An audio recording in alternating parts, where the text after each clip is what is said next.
지난 한 주간 동안에 우리는 아주 어려운 그 상황을 한국 땅에서 일어나는 일들을 보았습니다. 어떻게 하다가 제주도 가는 수학여행 가는 학생들이 300여 명이 탄 배가 물속에 가라앉아서 이게 무슨 비행기 사고처럼 한 번에 끝나는 것도 아니고 몇 날 며칠을 그 가족들은 말할 것도 없고 모든 한국 사람들이 가슴을 조이면서 우리 전체 국민들의 트라우마라고 그걸 지켜봐야 하는 것. 그리고 혹시라도 한 사람이라도 살아나올 수 있을까? 정말 안타까운 마음. 그런데 별로 희망적이지 않아 보입니다. 뭐 욕합니다. 정부가 어쩌고, 뭐 대통령이 어쩌고, 해운 회사가 어쩌고, 선장이 어쩌고, 맞습니다. 그런데 사실은 그 모든 일들이 바로 우리들의 허물이고 우리들의 모습입니다. 저는 그렇게 생각합니다. 원칙과 규정을 무시하고 적당히 살고 눈속임도 하고 되는 대로 되겠지, 어떻게 되겠지 하고 그렇게 살아오던 우리들의 생활 방식이 이제까지 이런 일이 많이 일어나지 않은 것이 기적이라고 할 정도입니다. 그 아이들을 생각을 해보세요. 그저 여기 나와서 노래 부르는 같은 요 애들입니다. 16, 17살 아이들. 하이스쿨, 소포모나 주니어 아이들. 어른들은 다 도망갔어요. 근데 애들은 남아있으란 말 듣고 그냥 순진하게 남아있었어요. 부모들이 통곡하고 통곡을 합니다. 그저 가정마다 아들, 딸 하나, 둘 아닙니까? 이제 고등학교를 다닐 때가 됐으니 자녀들 어떻게 또 얻겠습니까? 그 많은 가능성을 가지고 그 많은 인생의 소망과 기대를 가졌던 어린 생명들이 그렇게 무참하게 집단적으로 죽임을 당하는 것을 보면서 다시 한번 깨닫습니다. 죽음이라고 하는 것은 우리 존재의 모든 가치와 가능성과 그리고 그 존재 자체를 절대로 허무하게 만들어버리는 절대 허무의 파워를 가졌다. 죽음의 절대 권력입니다.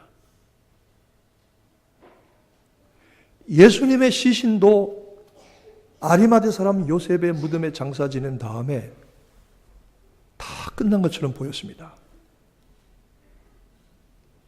돌로 문을 만들어 굴려 닫고 제자들은 다 도망갔습니다. 그들이 쫓아갔던 소망과 기대, 인생의 목표가 다 깨어져 버렸습니다.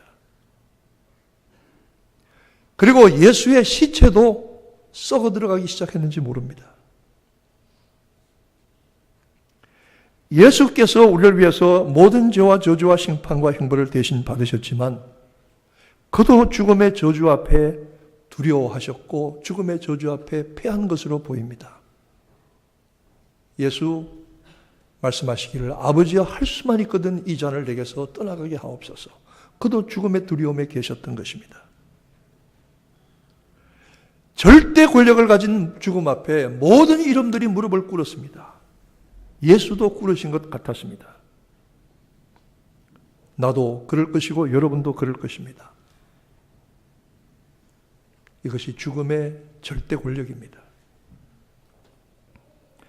이른 아침에 예수의 무덤을 찾아갔던 두 여자들, 어떻게 하든 예수님의 몸에 향기 나는 기름 한 방울이라도 발라드릴까? 어떻게 하면 그분에 대한 사랑과 희생을 표현할 수 있을까? 간절한 마음으로 갔던 여자들은 빈 무덤만 보고 돌아왔습니다. 그런데 그 자리를 떠나지 않고 주님을 그리워하면서 울던 막달라 마리아는 누군가 뒤에서 자기를 부르는 소리를 들었습니다. 무덤 지키는 사람인 줄 알았습니다. 그런데 그가 바로 주님이셨습니다. 막달라 마리아는 부활의 주님을 보았습니다. 베드로도 보았습니다. 12 사도들도 보았습니다. 바울은 이렇게 말합니다. 고린도서 11장에 그 후에 500여 형제들에게 일시에 보이셨다 말합니다. 그것만이 중요한 것이 아니라 바울이 고린도서를 기록하던 예수님 부활 승천 한 30년 지난 그때에, 한 세대가 지난 그때에도 예수님의 부활을 한꺼번에 목격했던 500명 중에 적어도 절반은 250명은 지금도 살아있다.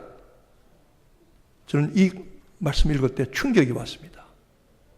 이보다 더 확실한 부활의 역사적인 증거가 있겠습니까?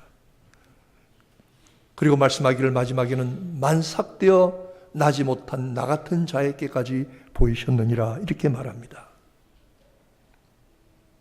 예수의 부활은 그가 무덤에서 일어나신 그 순간에 그를 죽게 하고 무릎 꿇게 하고 그의 시신, 그의 영혼을 묶은 것처럼 생각하고 그 앞에서 춤추던 마귀가, 그 권세가 지진과 함께 돌문이 깨어지고 주님이 일어나실 때 마귀의 권세가 산산조각 부서졌습니다. 여러분, 주님의 부활로 말미암아 마귀의 권세가 다 깨어진 것을 믿으시면 아멘 하시기 바랍니다. 죽어서 썩고 영혼이 사라진 것 같았던 예수는 다시 살아나셨습니다. 그의 상처는 승리의 표지로 남았습니다. 죽었던 몸, 영혼과 육신의 온전한 부활로 나타나셨습니다. 그 몸에는 승리의 영광이 가득했습니다. 도마야, 이리 와서 내 눈으로 확인하고 내 손가락으로 내 손의 상처의 자국을 만지며 내 허리에 창자국에 손가락을 쑤셔 넣어서 한번 후벼봐라. 저는 주님의 몸의 상처가 가시면류관 쓰시고 채찍 맞아 상한 그 몸이 오히려 부활의 영광 앞에 더 빛나는 구원의 표지가 되는 줄로 믿습니다.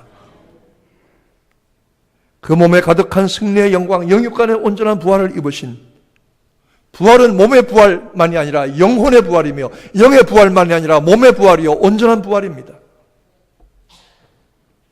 이 부활은 영광의 부활, 영광의 몸으로의 변화입니다. 죽음과 고통과 허무가 영광으로 변한 것입니다. 그 전까지는 죽음의 절대 권력 앞에 모든 것이 무릎 꿇었는데 이제는 죽음조차도 마귀의 권세와 이 땅의 모든 존재의 이름들이 부활하신 주님 앞에 무릎을 꿇고 예수를 주라 시인하여 하나님께 영광을 돌리게 하였느니라. 아멘. 바울은 다메섹으로 가는 길에 예수님 부활하신 주님을 만났습니다. 다메섹으로 가서 시리아의 수도인 다마스커스, 이스라엘 국경을 넘어서까지 예수 믿는 사람들을 잡아 죽이려고 대제사장이 발행한 체포영장을 들고 구속영장을 들고 찾아갔습니다. 가다가 정오의 한낮에, 그렇게 더 밝을 수가 없는 그 대낮에 그 햇빛보다도 수천만 억 배나 더 밝은 빛이 바울 한 사람에게 쏟아져 내리는 것을 체험했습니다. 그는 꼬꾸라져 엎드려서 눈이 먼 상태로 주여 누구십니까? 나는 네가 핍박하는 예수라. 여러분, 진정한 만남은 우리가 주님을 한번 제대로 만날 때는 무슨 설명이 필요 없어요. 무슨 논리가 필요 없어요. 무슨 해석이 필요 없지 않아요. 저분이시다. 바로 당신이십니다. 바로 당신이 부활의 주님이십니다.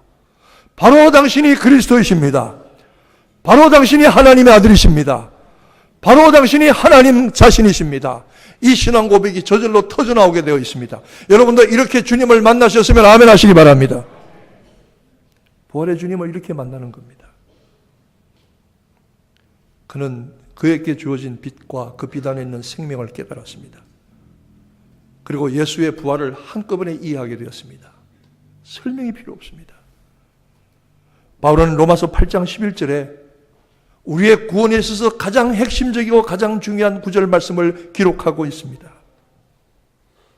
로마서 8장 11절은 말씀 중에 말씀, 생명과 구원의 진리의 말씀입니다.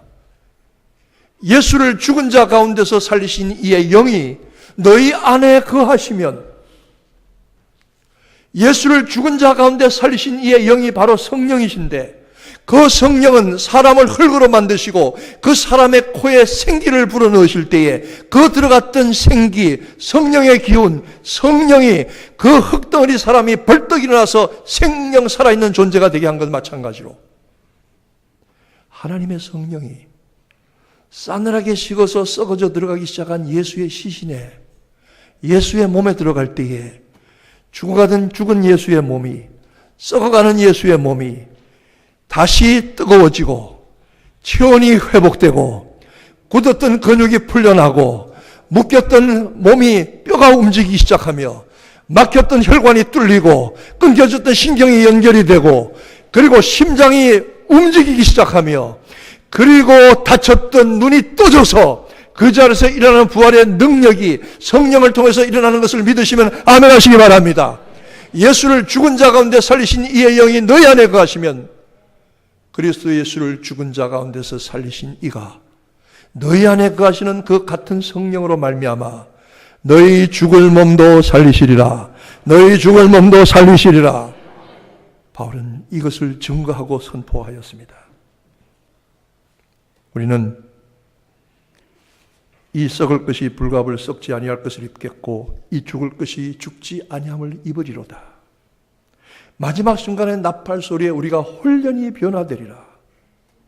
이 썩을 것이 썩지 아니함을 입고 이 죽을 것이 죽지 아니함을 입을 때에는 사망의 이김이 삼킨 바 되리라고 기록된 말씀이 응하니라. 저는 오늘 장례식을 가다가 이 말씀이 갑자기 생각이 났습니다. 그래, 죽음은 갈아입는 것이야. 썩어지고 낡아지는 이 옷을 벗어버리고 썩지 않고 낡아지지 않은 영원한 생명의 옷을 덧입는 것이야. 여러분, 저는 같은 옷을 입기를 좋아합니다. 옷에 대한 애착이 그저 한 가지 옷을 꾸준히 입으려고 합니다. 한 번은 제가 한 13년 입은 옷이 있어요. 보니까 검은색 색깔인데 옷이 참 괜찮은 옷이에요. 그 캐시미어라 그러던가? 근데 오래되니까 여기가 다 낡아져서 허옇게 됐어요. 이 털이 다 빠졌어요. 무슨 낡은 담요처럼 됐어요. 이걸 버릴 수도 없고 그냥 입고는 싶은데 방법이 없을까 생각하다 까만 매직으로 칠했어요. 그리고 얼마 동안 지나니까 이 하얀 까만 매직이 또 허옇게 변해버렸어요. 그러니까 저희 집에 계신 어떤 무서운 분이 그걸 쓰레기통에 집어던져 버렸어요. 얼마나 아쉬운지 몰라요. 그러나 깨달았어요. 벗어야 돼요. 낡았으면 버려야 돼요. 낡지 아니하고 썩지 않은 영원한 생명의 몸으로 옷으로 갈아입어야 돼요. 죽음은 이 부활의 몸으로, 영광된 생명의 몸으로 바꾸어 입는 축복된 순간이더라고요. 이 과정을 거쳐야만 썩지 않고 낡아지지 않는 새 옷을 입게 되더라고요. 아, 그렇구나. 죽음은 오히려 성도가 부활의 영광을 맛보고 입을 수 있는 축복된 그리고 순간이구나. 우리에게는 이 소망이 있구나. 우리가 이 땅에 살면서 주님이 오시는 그날에, 그리고 우리가 부활의 날에 썩지 아니하고 낡아지지 않은 생명의 새 옷, 영광의 새 옷을 입을 소망으로 날마다 승리하시기를 축원합니다. 이번에 한국에서 배가 가라앉는 사고에 안산에 있는 고등학교라고. 여러분, 안산이 유명한 곳입니다. 어떤 분이 자랑하더라고요. 목사님, 나는 안산에 안산 땅 5만 평이 있어요. 그래서 나는 엄청난 부자인 줄 알았더니 안산 땅이래요. 이게 무슨 말인지 모르는 분도 참 딱한 분들이. 저는 안산에 안산 아파트 5채 있다고 그랬죠. 어떤 분은 자기가 아는 분이 거기서 목회하는데 그 교회에 그 고등학교 학생들이 50명이 나온대요. 3분의 1은 수학여행 갔을 거 아니겠어요? 안산에 있는 백합성결교회, 어떤 성결교회는, 우리 교단교회는 두 교회가 9명의 일가족이 실종 상태래요. 통곡하고 몸부림칩니다. 내 새끼, 내 새끼, 내 새끼. 참 고통스럽고 슬픈 일이지만, 그러나 예수 그리스도의 죽은 몸을 일으키시던 부활의 영 성령을 우리가 모시고 있다면 그 아이들도 반드시 주님이 오시는 그날에 부활의 영광을 입게 될 줄로 믿습니다. 위로가 되는 것입니다. 슬픔 가운데서도 우리에게는 이 소망이 있습니다. 그리스도께서는 고난을 받으셨지만 그 고난은 영광을 위한 것입니다. 그리스도는 죽임을 당하셨지만 그러나 영원히 썩지 않은 생명, 하나님의 생명을 받으시고 우리에게 그 길을 보여주신 것입니다. 나도 여러분도 주님의 날에 부활의 날에 영육간의 신령한 몸으로 영육간의 영과 육의 부활로 그리스도 앞에 다 나타나게 될 줄로 믿으시기를 축원합니다. 누가 그렇게 됩니까? 예수를 죽은 자 가운데서 살리신 이의 영이 너희 안에 거하시면 그리스도 예수를 죽은 자 가운데서 살리신 이가 너희 안에 거하시는 그의 영으로 말미암아 너희 안에 거하시는 그의 영으로 말미암아 너희 죽을 몸도 살리시리라. 믿어지면 아멘 하시기 바랍니다. 기도하겠습니다.